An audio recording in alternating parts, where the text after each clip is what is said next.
Hello dear students, now our next topic is identification of landforms through contours. See, land features are landforms with distinct shapes such as hills, valleys and mountains. And on topographic map, you recognize land features from the patterns formed by the contour lines. See, in the topographic map you will be given some patterns, and you have to recognize that pattern, that which is or what is this kind of pattern, in order to identify the landform feature. Okay, so first you need to understand what is steep and gentle slope. Okay, like I told you in my last video that steep slope is the slope where contour lines are very close to each other.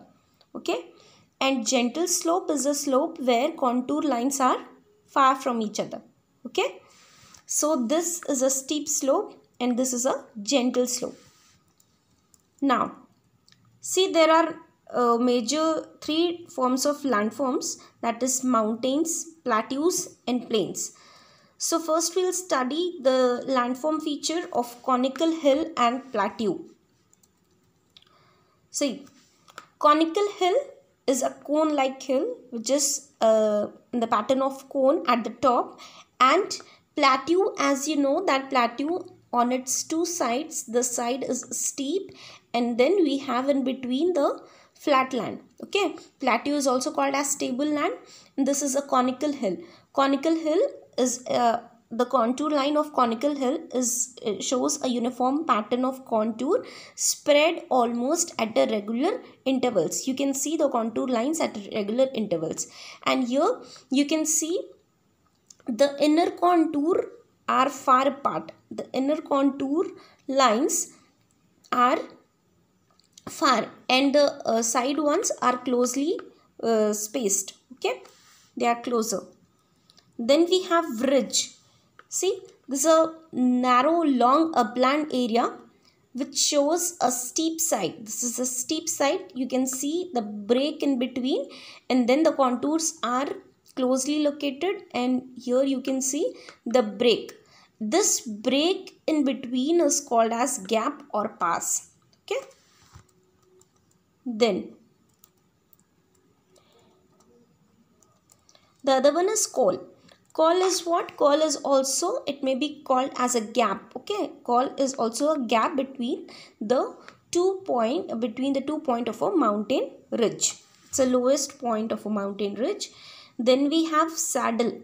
Saddle is also a kind of landform feature. It's an area between two hills where ground goes up on two sides and down two sides. And saddle is sometimes called as pass or col. You can see saddle here in between the two mountain peaks and the contour lines of saddle. You can see the gap here. It is also called as pass. Okay, then we have spur. Spur is also a land feature. Spur is a lateral ridge projecting from the mountain or main ridge crest. You can see spur here. You can see here it is also a tongue-like structure. Tongue-like projections are given where the contour lines here are closely located and the contour lines are closely spaced, which shows a spur. So in order to identify the landform feature, first you need to understand all the patterns formed by the contour lines. You have to identify, you have to learn to identify the patterns of the landform feature. Then only you will be able to identify these features in the topographical map. Okay, first you go through this, all the diagrams and everything. You do practice at home till we meet for the next time. Okay, thank you everyone.